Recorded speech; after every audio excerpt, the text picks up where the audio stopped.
시청자 여러분 안녕하십니까? 오전 10시 반 프레스룸 라이브 최윤영입니다. 유한솔입니다. 살아있는 뉴스를 더 깊게, 더 쉽게 전해드립니다. 먼저 오늘의 뉴스 네컷입니다.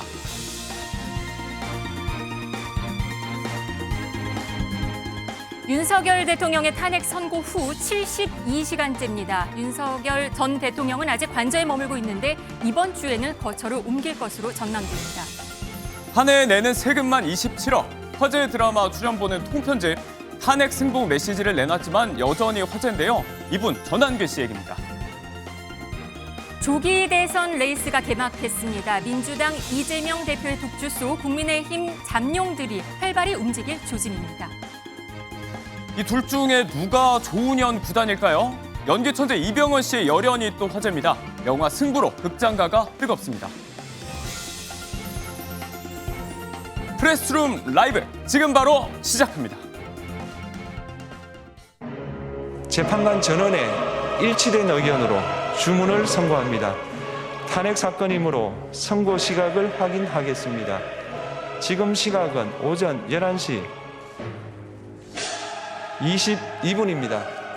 주문, 피청구인 대통령 윤석열을 파면한다.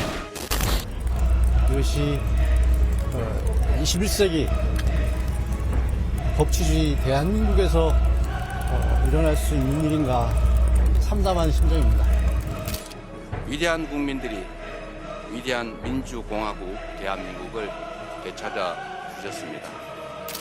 내일은 반드시 내일의 태양이 뜰 것입니다.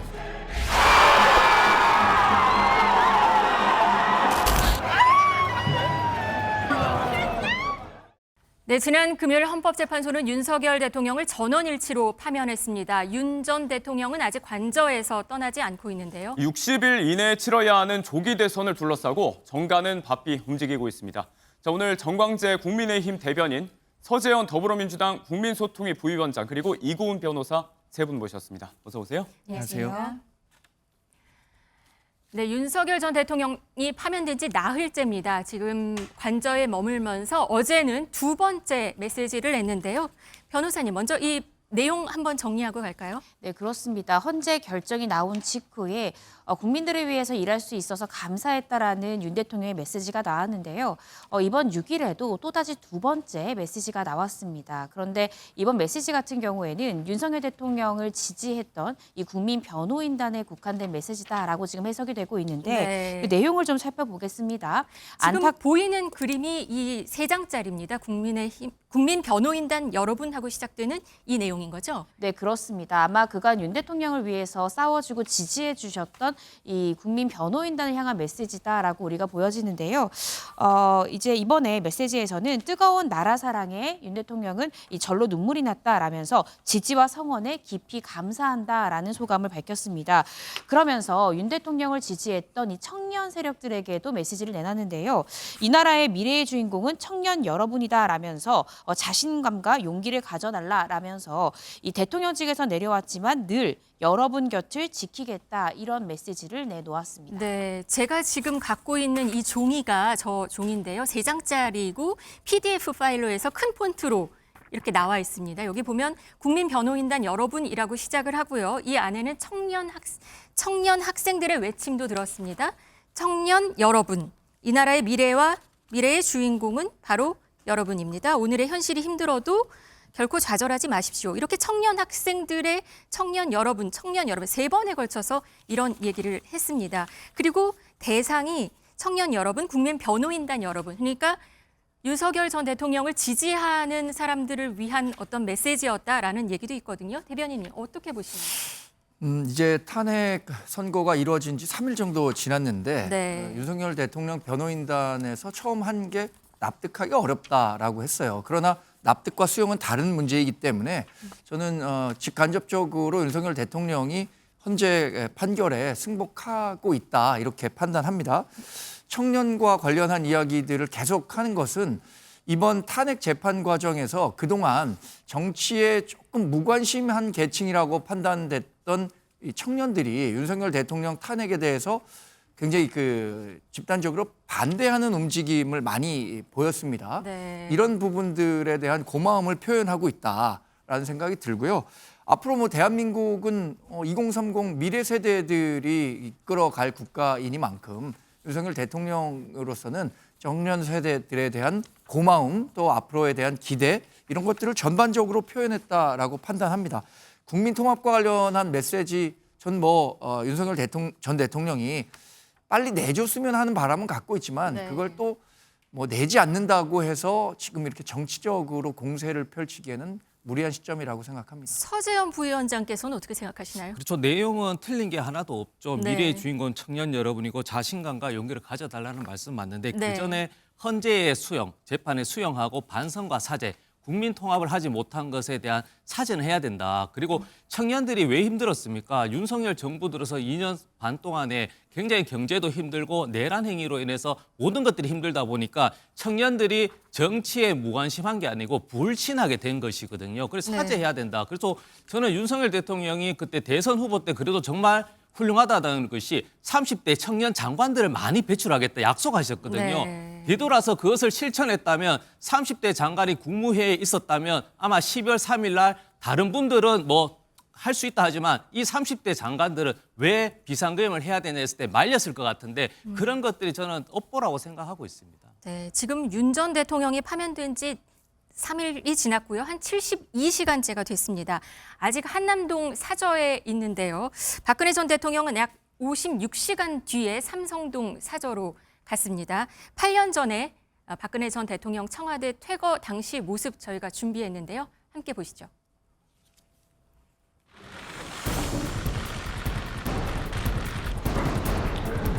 주문 피청구인 대통령 박근혜를 파면한다.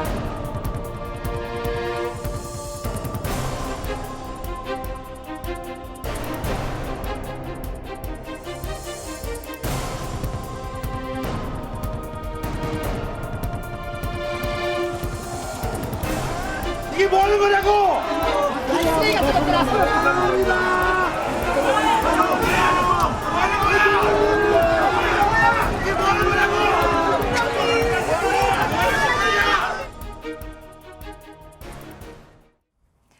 네, 그런데 윤 전 대통령은 언제 움직일지가 또 관심입니다. 또 어떤 메시지를 내놓을지도 관심인데요. 정광재 대변인, 예. 어떻게 얘기가 지금 나오고 있습니까? 윤 전 대통령이 어떤 메시지를 낼지는 사실 여러 논의가 내부적으로는 있겠지만 네. 외부적으로 알려진 것은 없고요. 그 박 전 대통령과 지금 윤 전 대통령의 그 사저 이전 시기를 놓고 그것보다 조금 더 길어지는 문제에 대해서 왈가왈부하고 있는데 네. 박 전 대통령은 사실 아시는 것처럼 삼성동 단독주택 사저에 살았고 네. 지금 윤석열 전 대통령 같은 경우에는 공동주택, 이 일종의 주상복합 주상복합에 아파트죠. 살고 있기 때문에 네. 경호와 동선, 보안 이런 문제들과 관련해서 챙길 게 훨씬 더 많은 것으로 알고 있고요. 네. 또 하나 이제 그 공동주택에서 살던 자리를 단독주택으로 옮기는 문제까지도 함께 포함돼서 논의돼야 하는 문제이기 때문에 쉽게 결론이 날 것 같지는 않지만 그래도 이번 주 중반 정도에는 관저에서 나오지 않을까 이렇게 많은 분들이 예상하고 있습니다. 그 머무는 기간이 오래될수록 또 다른 정치적 논란의 빌미를 제공할 수 있기 때문에 네. 윤 전 대통령 측으로서도 빠른 결단을 내리지 않을까 기대하고 있습니다. 관저를 언제까지 비워야 한다는 그런 규정은 없는 거죠? 네, 그런 규정은 없습니다. 네. 사실 그러나 탄핵이 되면 많은 국민들은 조속한 시기에 이전해 줄 것을 희망하고 있겠죠. 그러면 서초동 주상복합 말고 다른 아까 말씀하신 대로 단독주택 얘기도 나오는데 그럴 가능성도 있는 겁니까? 저는 그럴 가능성이 크다고 보는데요. 네. 지금 윤석열 전 대통령이 여러 유기견을 포함해서 애완동물을 많이 기르고 있는데 네. 그 단독주택이 아닌 경우에 그 정도의 그 애완견과 애완묘들을 함께 기르기는 쉽지 않을 것 같고요. 무엇보다 보안과 이 경호 문제를 고려할 때는 단독주택으로 이동하는 게 가장 적절한 현실적 대안이 될 것 같습니다. 네, 지금 유력하게 예상되는 곳은 일단 서초동 주상복합 아파트인데 이곳은 윤 대통령 취임 초기에는 여기에서 출퇴근을 했습니다. 3년 전에는 환호, 축하, 현수막도 걸려 있었고요. 그때 모습 한번 보시죠.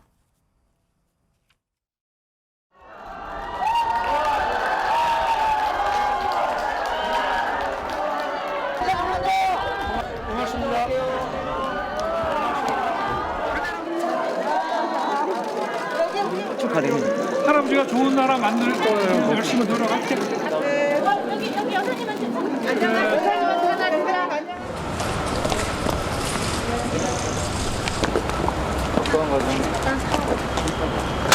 여기 올지 모른다고 뭐 계속 그렇게 나와요. 어디 가실 데가 없으시다면서요, 지금. 응? 준비가 안 돼서. 그럼 뭐 어떻게 오시면은 저기 박수야 못 치더라도. 네, 지금은 좀 사뭇 다른 모습이지만 3년 전에 지금 아크로비스타 주민 현수막이 걸려 있는 모습입니다. 대통령 내외빈 응원합니다. 이런 현수막도 걸려 있었고요. 당시에는 환호와 또 이런 모습이 많았습니다. 그런데 지금은 좀 상황이 달라졌습니다. 지금 보시면 인근 주민들은 아파트는 지장이 많다. 또 여기서 만약에 집회를 하면 시끄럽다. 이런 걱정의 말들을 많이 한다라는 하소연을 하고 있습니다. 그리고 인근 상인도 반기지는 않겠죠. 실패해서 돌아오는데 이런 얘기도 있고요. 또 안타깝기도 하다. 여기서 맨날 뵀던 분인데 이런 얘기도 나오고 있습니다. 윤 전 대통령은 지금 대통령을 배출했다며 떠들썩했던 주민들 분위기가 이렇게 예전과는 사뭇 달라진 모습인데요. 지금 파면 결정 이후에 주말 사이에 윤 전 대통령은 대통령 관저에 머물면서 대통령실 참모, 변호인단, 국민의힘 나경원 의원을 만났거든요. 사실 관저 정치여서 사저 정치에 시동을 거는 것 아니냐라는 얘기가 나오고 있어요. 부위원장님 어떻게 보시나요? 그렇죠. 이게 사실 이중적 저도 해석을 할 수밖에 없는 것이 그 당의 입장에서는 저렇게 관저 정치하는 것이 공격하기는 편하긴 합니다. 사실 대선 후보를 결정짓는 이 시기에도 관저 정치하잖아요. 대선 후보 잠룡을 따로 불러서 말씀하는 것 자체가 부적절한데 네. 정말 국민의 한 사람으로서는 사실 사저를 빨리 그만두시는 게 아니고 저는 재구속할 필요가 상당히 있다. 본인을 위해서나 그렇고 네. 그리고 지금 다른 내란 속에 우두머리 제외하신 분들은 다 감옥에 계시거든요. 그리고 지금 아크로비스타도 매일 출퇴근하셨는데 또 경호 문제로 계속 관저에 있다라는 것은 정치적으로 그렇고 지금 도의적으로 그렇고 특히 국민들에게 있어서는 굉장히 부적절한 것이기 때문에 저런 관저 정치에 있어서는 민주당 입장에서는 공격할 포인트가 되지만 이거는 국민의 입장에서는 굉장히 부적절하다고 생각하고 있습니다. 네, 이거 윤 전 대통령 흔적 지우기도 사실 시작이 됐습니다. 헌법재판소 앞에 있던 화환들은 지금 다 사라졌고요. 또 홈페이지는 운영이 중단됐고 윤 전 대통령의 공식 SNS 계정 안내문도 대한민국 대통령에서 제20대 대통령으로 변경됐습니다. 지금 보시면 헌재 앞에 사라진 윤석열 전 대통령 지지 화환들 모습입니다. 3월 20일에는 그런데 어제는 확 줄어들었어요. 대통령 홈페이지 운영도 지금 보시는 것처럼 중단됐습니다. 이곰 변호사님, 이거는 어떻게 이해를 할 수 있을까요? 아무래도 윤석열 대통령의 파면이 선고된 즉시 사실은 권한을 잃지 않습니까? 네. 그런 부분들을 이제 반영한 결과다라고 보여지고요. 봉황기도 많은 분들 보셨겠지만 파면 결정이 생중계되고 그 직후에 봉황기가 내려갔습니다. 그만큼 윤석열 대통령은 결국 전 대통령이 된 것이고 이제 새로운 대통령을 맞이하기 위한 이 조기 대선 국면에 들어간 만큼 이런 것들을 준비하는 수순에 나아가는 것이 아닌가 이렇게 해석을 해볼 수 있을 것 같습니다. 이관 작업도 이번 주에 시작한다. 대통령 기록물 이관 작업이요. 이거는 어떻게 되는 건가요? 네, 이관 작업 같은 경우에는요, 여러 가지 지금 준비해야 될 것들이 있습니다. 조기 대선뿐만 아니라 현직 대통령 신분에서 전직 대통령으로 그 신분이 이동됨에 따라서 이 대통령 관련한, 그러니까 윤석열 대통령 관련한 이 기록물들이 이관 작업을 해야 되는 현실적인 상황에 처했습니다. 그래서 대통령실에서는 그간 윤 대통령에 대한 선고 기일이 계속 미뤄지면서 특별한 입장 발표는 없었는데요. 이제 파면 결정이 나온 만큼 하나하나 이 준비된 이 수순들을 밟고 있다. 이렇게 볼 수 있을 것 같습니다. 윤석열 전 대통령의 내란죄 재판도 사실은 이제 시작이 됩니다. 한 14일부터 있는 거죠. 이 일정은 어떻게 되나요? 네, 14일에 드디어 첫 번째 변론 기일이 있는 것입니다. 그간은 공판 준비 기일을 통해서 윤석열 대통령의 기록을 1차적으로 검토한 변호인이 앞으로 공판 진행을 어떻게 할 것인지 또 재판부로서도 윤석열 전 대통령의 사건을 다른 공범들과 병합시킬 것인지 이런 부분들에 대한 이제 논의가 집중적으로 오갔는데요.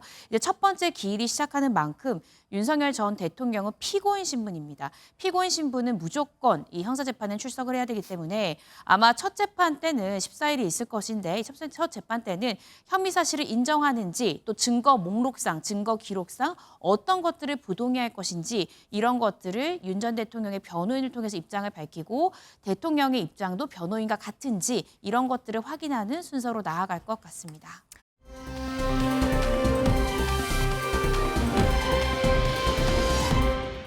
헌법재판소가 있는 서울 북촌 일대에는 나들이 객들이 몰리면서 빠르게 일상을 되찾고 있습니다. 벚꽃이 만개한 창원에서는 많은 관광객들이 홀가분한 마음으로 꽃놀이도 즐겼다고 하는데요.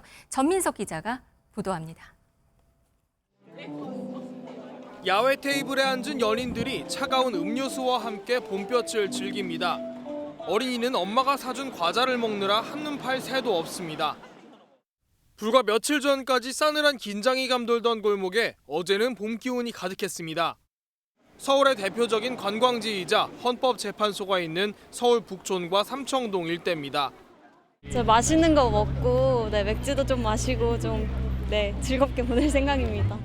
오늘은 날씨도 좋고 탄핵 결과가 발표가 돼서 그런지 지난주랑 비교했을 때 한 2배 정도의 방문객이 는 것 같아요. 이곳 헌법재판소 앞은 여전히 경찰 차벽에 가로막혀 있긴 하지만 지금은 시위대는 모두 떠났고 관광객과 나들이객이 인도를 가득 메우고 있습니다. 봄 축제도 활기를 되찾았습니다. 도시를 분홍빛으로 물들인 벚꽃은 보는 이의 마음을 들뜨게 합니다.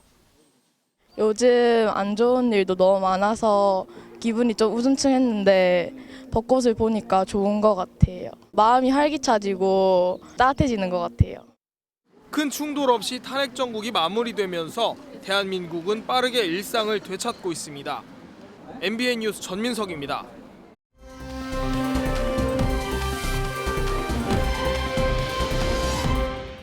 네, 헌재에서 윤석열 대통령 파면 결정을 내리고 나흘째인데요. 탄핵 반대 목소리를 높였던 한국사 강사 전한길 씨를 둘러싼 이야기들이 연일 화제입니다. 워낙에 재미있게 강의를 잘해서 수강생들뿐만 아니고 팬측이 생길 정도로 화제의 대상이긴 했는데 이런 식으로 또 뜨겁게 화제가 될 줄은 정말 몇 달 전까지만 해도 몰랐습니다. 자, 워낙에 탄핵 반대 목소리를 높게 냈기 때문에 어떤 메시지를 내놓을지가 화제였거든요. 자, 땡땡한 전한길 어떤 입장 내놨을까요?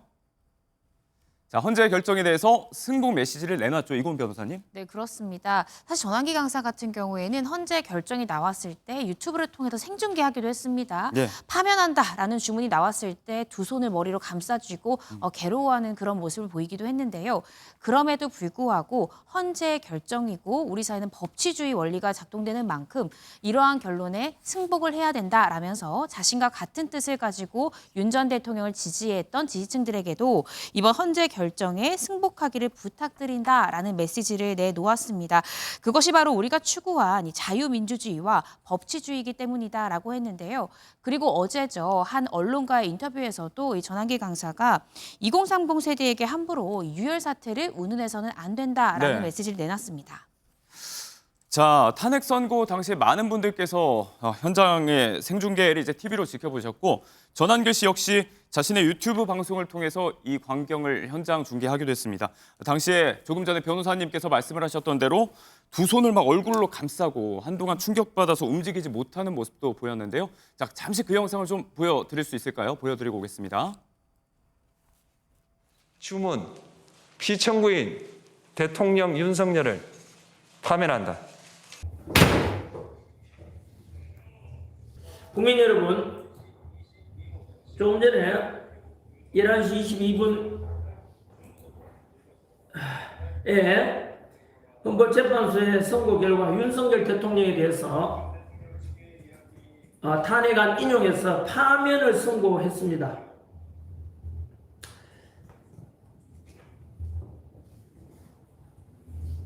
먼저 참 당황스럽고 예상치 못한 결과가 나와가지고 많이 당황스럽습니다. 자, 충격을 많이 받았고 그렇게 이야기는 했지만 앞서 말씀을 드린 대로 헌재 결정에 승복한다는 메시지를 내놨습니다. 자, 한 보도에 따르면 파면 선고 다음 날 발빠르게 또 본업 행보를 이어가는 게 아닌가라는 이야기가 나왔는데요. 자, 한국사 카페에 해설 강의 관련 글들을 올리면서 정치 관련 글들은 모두 내렸다고 선언을 했습니다. 이게 본업은 이어간다는 거고 앞으로의 행보는 이제 여태까지 했던 뭐 탄핵 반대라든지 본인이 지지하는 쪽에 목소리를 내는 그런 입장은 밝히지 않겠다고 봐야 될까요? 어떻습니까? 아무래도 본업으로 다시 돌아가는 지금 수순을 밟기 위해서 여러 가지 정치적 목소리를 냈던 부분에 대해서 지금 지우고 있는 그런 단계에 취하고 있는 것이 아닌가라고 볼 수 있습니다. 그간 사실은 전한길 씨가 1타 한국사 강사거든요. 예. 저도 강의를 봤을 정도로 1타 강사인데 저도요. 사실 전한길 씨의 이런 행보를 두고 2030 세대들에서는 갑론을박이 있었습니다. 왜냐하면 그동안 교사로서 어떻게 생각하면은 자신의 후학들을 양성하는 그런 역할을 하다가 예. 정치적으로 한 가지의 색채를 분명히 드러내는 데에 대해서 또 비판하는 목소리도 적지 않았거든요. 따라서 이 파면 결정이 나온 만큼 다시 본업으로 돌아가기 위해서 어떤 인터넷 카페 등의 그 정치적 목소리를 좀 삭제하고 있는 그런 수순으로 나아가는 것이 아닌가라는 생각이 듭니다. 자, 본인이 만든 인터넷 매체를 통해서 의제 설정을 계속할 수도 있다. 어떻게 보면 그간 뭐 진보 진영에서는 논객으로 활동을 해왔던 김어준 씨의 역할을 전한길 씨가 계속하게 되지 않을까라는 기대감도 주변에서 나오기도 했거든요. 정광재 대변인. 예. 무엇보다 전한길 강사가 헌재 결과에 승복한다. 그것이 대한민국의 자유민주주의고 헌법 가치다라고 하면서 승복 메시지를 빠르게 낸 점에 대해서는 저는 아주 긍정적으로 평가합니다. 예. 덧붙여서 이번 전투, 그러니까 탄핵이라는 재판에선 졌지만 다음 전쟁에서 이기면 된다. 여기서 말하는 전쟁은 이제 조기에 치러지는 대선이겠죠.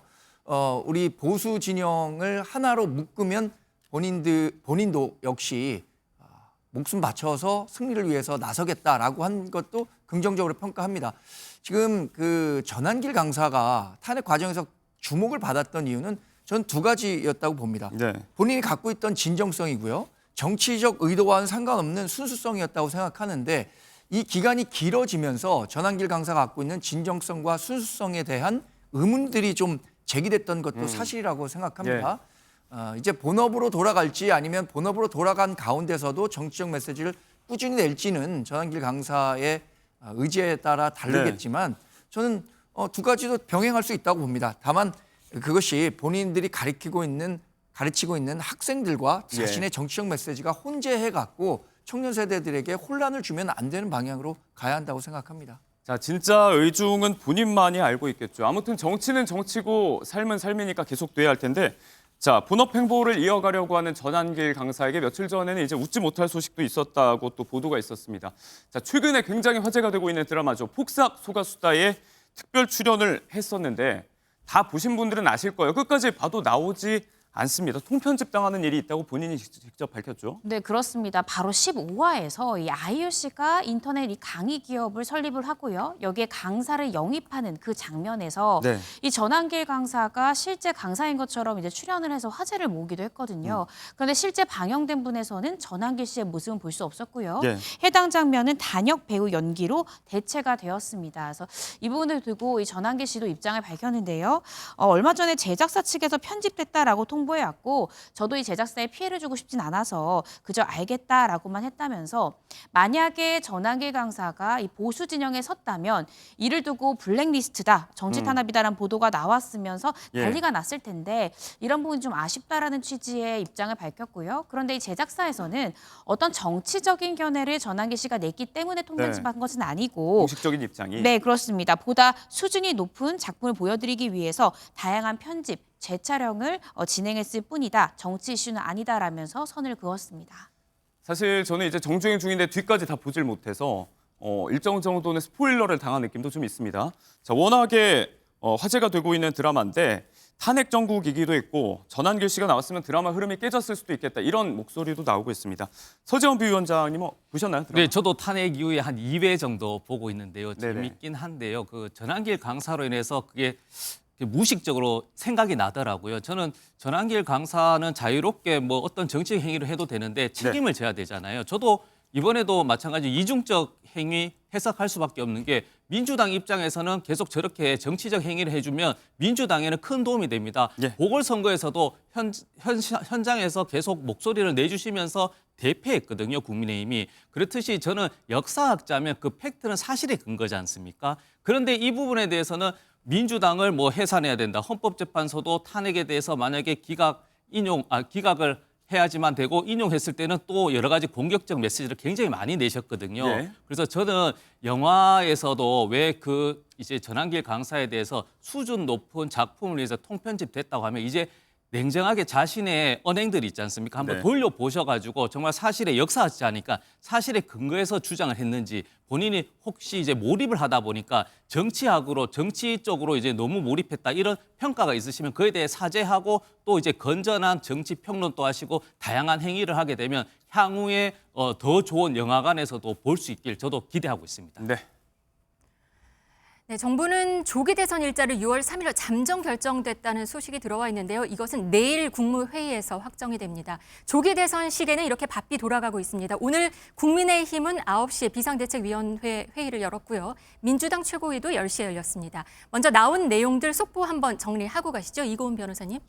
네, 그렇습니다. 현재 지금 속보가 나온 부분이요. 말씀 주신 대로 그간 가장 유력한 이 대선 일자가 언제냐라고 했을 때도 네. 지난 주말간 보도 내용에서도 6월 3일이 될 가능성이 굉장히 높다라고 이야기를 했는데 결국에 6월 3일로 정부에서는 잠정적으로 결정을 한 것으로 보여지고요. 다만 국무회의를 거쳐서 확정되는 일자가 나온 후에는 아마 이제 국민들께 확실히 이제 통보가 될 것 같습니다. 그래서 그런 부분들 좀 지켜보면 될 것 같고요. 네. 결국 6월 3일로 조기 대선이 결정될 가능성이 대단히 높아졌다 이렇게 볼 수 있을 것 같습니다.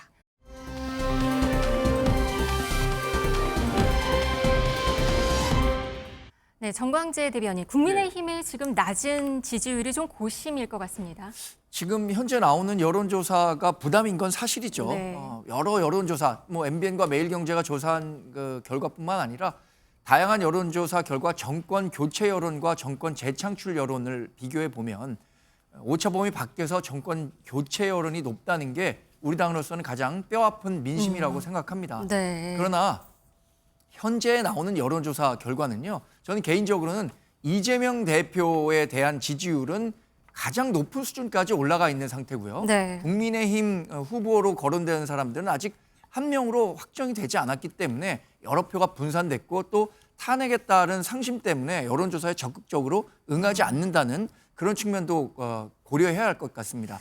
특히 이재명 대표는 3월 26일에 있었던 2심 공직선거법 무죄 또 4월 2일에 있었던 탄핵 재판 결과 이게 정말로 본인에겐 가장 유리한 결과로 연출이 됐거든요. 네. 그럼에도 불구하고 여전히 확장성 측면에서는 한계를 보이고 있다는 점을 고려한다면 우리 당이 지금 뭐 패배주의에 빠져서 하나만 선거다 이렇게 할 게 아니라 좋은 후보를 내서 경쟁력 있게 싸운다면 승리할 수 있다. 이런 파이팅을 다져야 할 때라고 생각합니다. TK, PK 44%가 사실 유보 의사를 밝혔어요. 여기에 대해서도 한번 생각해 볼 만할 것 같습니다. 말씀드린 것처럼 TK, PK 지역에 우리 당 전통 지지자들이 많은데 네. 이분들이 과반에 가까운 수준으로 지지 후보를 정하지 못하고 있다는 것 자체가 앞으로 민심의 변화에 따라서 어떤 돌풍도 가능하다는 뭐 역설적인 수치라고 생각하고요.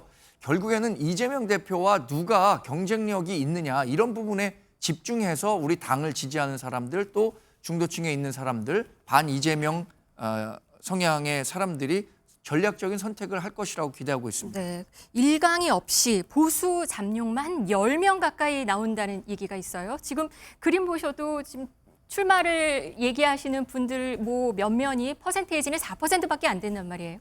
네, 뭐 많은 분들이 출마 의사를 다지고 있는데 네. 그런 만큼 국민의힘의 대선 경선은 역동적으로 진행될 가능성이 크다고 생각합니다. 네, 그림 보시면 대선 후보군이 이렇게 많습니다. 지금 언급되시는 분들이 다 예비 후보로 등록해서 실제 경선에 뛰어들지 아니면은 자신들의 향후 정치적인 목표, 몸값을 올리기 위한 행보일지는 제가 자신해서 말씀드릴 수는 없습니다만 그래도 대략 뭐 10명에 가까운 사람이 등록을 해서 경쟁하지 않을까 싶고요. 그러면 과거의 룰을 생각해 본다면 우선 8명으로 추린 후에 다시 여론조사를 바탕으로 4명의 그 결선 후보를 추리고 여기서 당과 민심 5대5의 비율로 과거에 치러졌기 때문에 이번에도 시간을 고려하면 같은 방식으로 후보가 최종 선정될 것으로 예상해 봅니다. 네. 네, 국민의힘에서는 또 한덕수를 대선 출마 후보로 추대하자 뭐 이런 얘기도 한덕수 국무총리 권한대행 국무총리를 추대하자 이런 얘기도 있어요. 저는 사실 아직 당내에서 이 얘기를 진지하게 하시는 분들을 만나보진 못했습니다만 네. 여러 언론 보도를 통해서 한덕수 권한대행의 출마 가능성을 제기하는 분들이 있습니다. 그런데 지금의 정치 상황이 그렇게 녹록치가 않기 때문에 한덕수 권한대행이 국정 운영에 매진하는 것이 오히려 많은 분들이 기대하는 바가 아닐까? 저는 개인적으로 그렇게 생각합니다. 네. 자, 조금 전 들어온 속보에 의하면 이제 이재명 민주당 대표가 오늘 오전 10시에 있었던 당 최고위에서 간단한 입장을 내놨습니다. 자, 개헌 이야기가 어제 나왔죠. 우원식 국회의장 발로 개헌 이야기가 나왔는데 여기에 대해서 그 필요성은 인정하지만 내란 종식이 먼저다. 대다수의 민주당 내 친명계 의원들이 밝힌 이야기와 크게 입장이 다르지 않습니다. 관심이 가는 건 이제 오늘 6월 3일로 선거가 잠정 결정이 됐고 그 이후에 당대표 즉 언제 내려놓고 출마 선언 언제 할지 이런 부분도 좀 관심이 모이잖아요. 그렇죠. 오늘 저는 뭐 주변 그리고 특히 당직자들 고생 많이 하셨거든요. 그래서 주변의 국회의원들께 이제 인사하고 저는 늦어도 내일 모레 정도는 사퇴해야 되는 게 마땅하다고 봅니다. 왜냐하면 사퇴를 안 하고 당대표직을 유지하게 되면 계속 60일 안에 이제 예비 경선도 있고 경선 룰에 대해서도 있는데 당대표로 하면 여러 가지 공정성의 문제도 있는 것이거든요. 네. 그리고 본인은 이제는 민주당 하나의 진영의 대표가 아니고 이제 대한민국 통합을 이끌어갈 대한민국의 대통령의 자리를 갈 수 있는 그 길에 섰기 때문에 하루라도 빨리 사퇴해서 본인 대통령의 길을 평생은 아니더라도 한 몇 년 동안 계속 준비해왔지만 더 준비해야 된다. 예. 그래서 사퇴는 아마 내일이나 모레 정도, 수요일 정도까지는 해야 되지 않겠나 그렇게 생각하고 본인도 그런 생각을 하고 이렇게 인사를 하고 다닐 것 같아요. 네, 민주당의 대선 시계도 이제 숨가쁘게 움직이기 시작할 것 같습니다.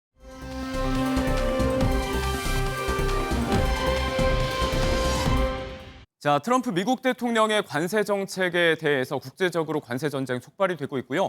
자국 내에서도 분위기가 뜨겁습니다. 당연히 긍정적인 쪽은 아니고 부정적인 쪽으로 여론이 많이 모이면서 온라인에서 이걸 풍자하는 밈도 많이 확산이 되고 있어요. 네, 그렇습니다. 트럼프 행정부가 상호 관세를 분사하면서 펭귄만 사는 무인도에도 과세를 부과한 사실이 알려지면서 온라인에서도 이를 풍자하고 있는 건데요. 네.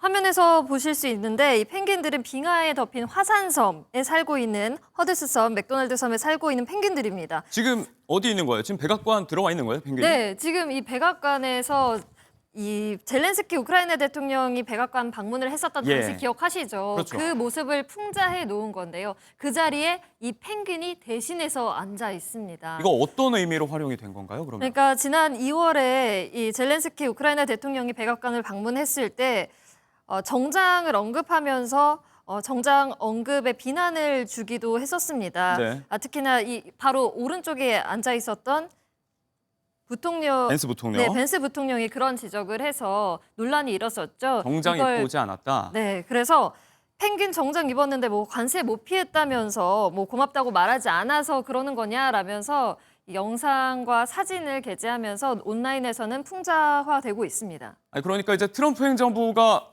펭귄들에게 관세를 물린 거예요? 어떻게 된 거예요? 네, 맞습니다.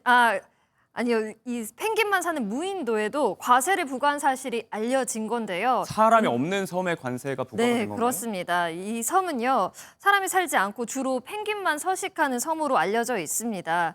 그런데 이런 곳에도 트럼프가 상호 관세를 부과한 게 참 의아하다면서 온라인상에서 이런 사진들이 연일 화제가 되고 있는 상황입니다.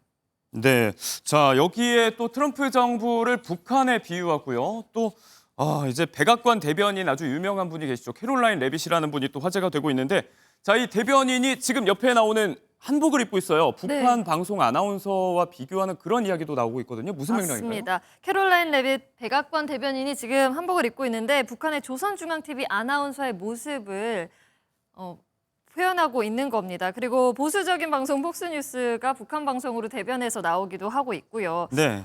이러한 모습은 트럼프의 관세가 북한처럼 되는 것이 목표냐라면서 풍자하고 있는 상황인 겁니다. 자, 일종의 밈으로 소비되고 있는 것 같긴 한데 상황이 잠옷 심각합니다. 수십만 명의 시민들이 거리 시위에 나서고 있을 정도로 미국의 상황도 우리나라와 비교했을 때 그렇게 좋지가 못해요. 네, 그렇습니다. 도널드 트럼프 미국 대통령의 일방주의식 국정 운영, 또 이러한 고강도 관세 정책이 결코 긍정적인 효과를 얻지 못할 거라며 시위를 벌이고 있는 상황인데요. 네. 시민들은 손을 떼라라는 의미의 핸즈오프 구호를 외치면서 트럼프 대통령의 강경한 관세 부과 조치가 물가 상승에 영향을 미칠 거라면서 우려의 목소리를 나타내고 있는 상황입니다. 자, 이제 막 출범한 트럼프 행정부의 국정에서 손을 떼라는 국민적인 목소리가 많이 나오고 있는 모습입니다. 작금의 우리의 상황과 비견해 봤을 때도 시사할 점이 많아 보입니다.